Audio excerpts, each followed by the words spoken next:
Pak Surya berpolitik secara presisi terukur. Mungkin kalau bagi Pak Surya, mimpi saya jadi presiden itu waktu ikut konvensi Golkar 2004. Kalau sekarang ya udah, saya menjadi agen transformasi regenerasi aja kata Pak Surya. Jadi memang apa yang dipertaruhkan Surya Paloh itu melawan matahari, melawan nama Surya Paloh itu sendiri. Ngapain kita terima uangnya? Kita jadikan aja dia jadi loyalis partai, suruh dia maju nanti. Jadi ini cara berpikir yang out of the box dan tidak banyak orang yang berani melakukan ini karena berpikir jangka pendek saja. Surya Paloh karena dia sudah lama berpolitik, penciumannya berbeda, dia mampu melakukan hal itu.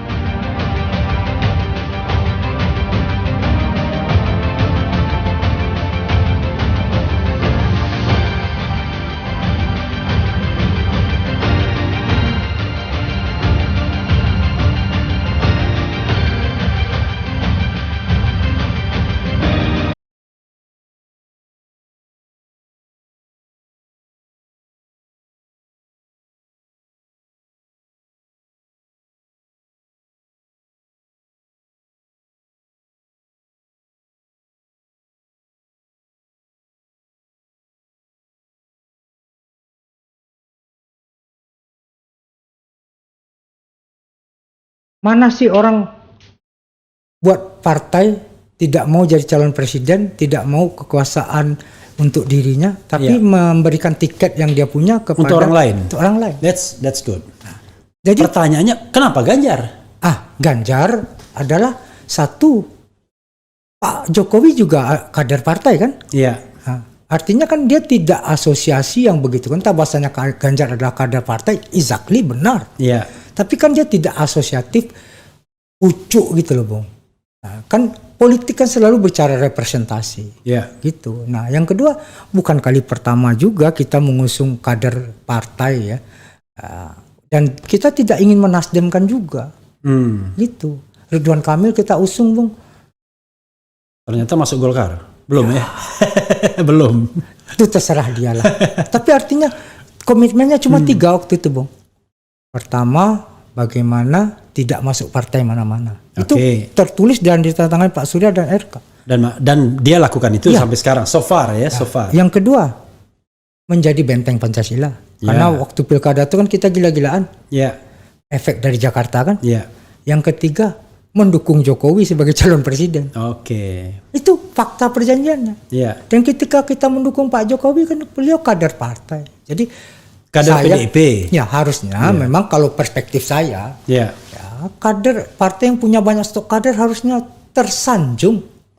Karena kami mampu mengapresiasi jenengan hebat loh. Partai jenengan juara loh. Jadi dalam konteks seperti itu kami memberikan apresiasi kepada kader-kader yang sifatnya kader-kader bangsa. Mereka sudah beyond tidak hanya milik partai. Walaupun kader partai ya kita bisa mengutip banyak hal lah. Bung Karno juga pakai kutipan yang sama. My loyalty to my party, my loyalty to my country began when my loyalty to my party end. Itu kan semua orang kutip itu. Nah, that's why kenapa perspektif seorang Surya Paloh republikanisme. Ya udah, kita ini berpolitik dalam posisi high politik. High politik itu adalah politik untuk negara dan bangsa. Low politik itu baru kontestasi partai. Ini kan pilpres. Yang kita urus ini negara bangsa. Sekian banyak rakyatnya. Dan itu beyond dari proses-proses yang memberikan sekat-sekat. Ya, dalam hal itu imparsialitas menjadi utama. Jadi preferensi kami murni karena mereka adalah putra-putra terbaik menurut hemat kami dari survei-survei dan dari kajian kualitatif yang kami lakukan. Bung, orang yang paling orang juga bertanya-tanya, Nasdem ini kan luar biasa perkembangannya ya. 2 kali baru ikut pemilu.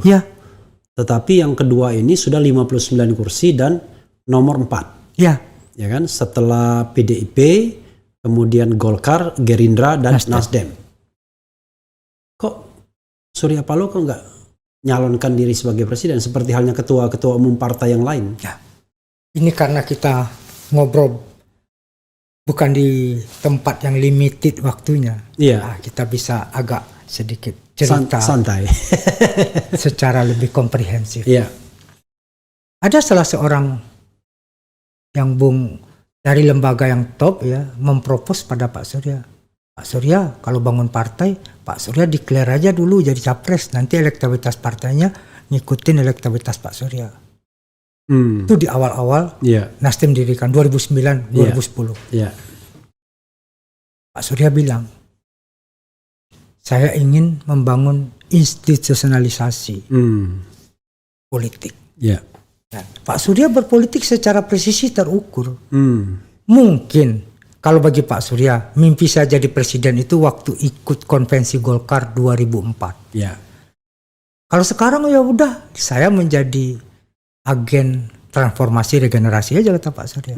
Jadi memang apa yang dipertaruhkan Surya Paloh itu melawan matahari, melawan nama Surya Paloh itu sendiri.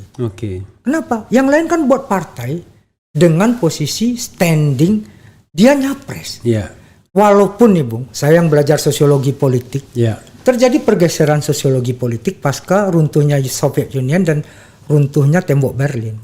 Politik yang ideologi itu, kalau dulu kan kita kata Iwan Fals kan, kita nggak kenal siapa budak nih, terus kita cucu aja dia. Kita harus tertib, birokratik, melalui mekanisme yang jelimet, lapor partai ini. Kalau sekarang saya kenal Bung Refli Harun, dia calon presiden, ngapain saya harus lewat partai? Saya kontak dia aja langsung. Jadi politiknya sangat cair dan base-nya itu figuritas. Personifikasinya tinggi sekali. Nah, Surya Paloh tidak mau melakukan itu. Surya Paloh tetap membangun partai. Karena yang saya ingin lakukan, partai ini didirikan bukan untuk 3-4 kali pemilu, tapi bagaimana menjadi agen perubahan. Nah, itulah pertaruhan besarnya. Nah, yang kedua, kenapa dia mendapatkan suara yang signifikan? Nah, Bung gini, lain lubuk, lain ikannya, lain padang, lain belalangnya. Kalau di apple to apple kan sama PDI Perjuangan, sama Golkar, sampai kapanpun yang namanya Fulham ini nggak bisa juara lawan City, lawan MU dan lawan Liverpool. Walaupun kipernya Edwin van der Sar diambil juga akhirnya. Tapi buangan Juventus. Oleh MU, buangan Juventus. Juventus dibeli Fulham, dibeli sama MU.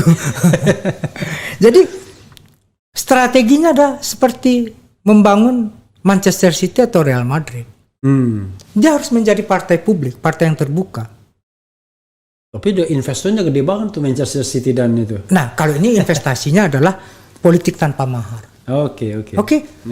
Politik tanpa mahar di rakyat nggak nampol, Bung. Tapi di elit, Bung bisa bayangkan bagaimana berdoyong-doyongnya orang mendaftar ke Nasdem dan menjadi sangat fanatis. Orang maju jadi bupati, maju gubernur, seperak pun tidak ada. Loyalitas itulah Pak Surya membahasakannya sebagai bentuk human investment. Ngapain kita terima uangnya? Kita jadikan aja dia jadi loyalis partai, suruh dia maju nanti. Jadi ini cara berpikir yang out of the box dan tidak banyak orang yang berani melakukan ini karena berpikir jangka pendek saja. Surya Paloh karena dia sudah lama berpolitik, penciumannya berbeda, dia mampu melakukan hal itu.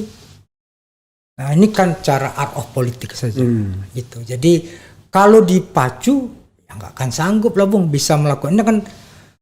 Lompatannya signifikan. Jadi ini cara bagaimana berpolitik secara lebih open mind gitu, open strategi. Kalau kemarin kan dengan 10 partai, Nasdem urutan ke-9 di atas Hanura kalau tidak salah. Waktu di tahun 2014. Nomor 7. Nomor 7 ya? Di atas siapa? Di atas Hanura, di atas P3. Oh, di atas P3? Ya. Tunggu dulu. PAN itu di atas kita atau enggak ya? Kita 36 kursi. Nomor 7 Nasdem. Nomor 7 Nasdem. Dari 10 partai. Nah, sekarang nomor 4. Dari 9 partai. Yang jelas jumlah kursinya naik ya. Dari 36 jadi 59. Walaupun jumlah kursi DPR naik juga. Kursi DPR naik 15. Dari 560 jadi 575. Oke Bung, coba kita lihat ini gini. hari baik, bulan baik, ya, waktu yang baik. Kapan kira-kira itu barang? Tadi Pak Surya berbicara pada kami, ngajak diskusi ya. Biasanya kalau sama Pak Surya itu kan sama seperti Bung Karno gitu ya. Pagi itu sambil coffee morning gitu. Ngobrol semua gitu. Jadi tentu kami sebenarnya ingin mengantitesa politik last minute. Kenapa nama diumumkan? Kenapa koalisi dibangun? Tapi ini kan bertepuk nggak mungkin sebelah tangan, Bung. Kami kan tentu gara-gara 20%. Exactly. Dan kemudian kita kan nggak mungkin sok-sokan. Kita harus tetap rendah hati, alon-alon asa kelakon, sambil membaca arah angin juga. Kalau angin puting beliung, rusuh kita semua. Prosesnya ini tentu yang kita lakukan sekarang adalah ta'aruf dengan semua partai. Nasdem sejauh ini tidak punya handicap dengan partai manapun, baik kanan maupun kiri. Ya, semua. Karena apa, Bung? Ini kan keniscayaan.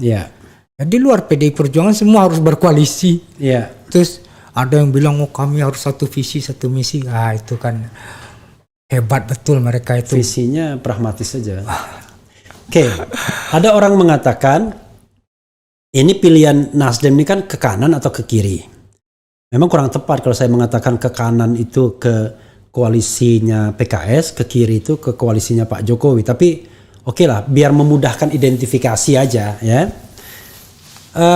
Kalau ke kanan kan bersama dengan Demokrat, PKS ngusung presidennya Anies, kan begitu. Wakilnya akan ditentukan. Kalau ke kiri bersama KIB, ya kan ngusungnya Ganjar.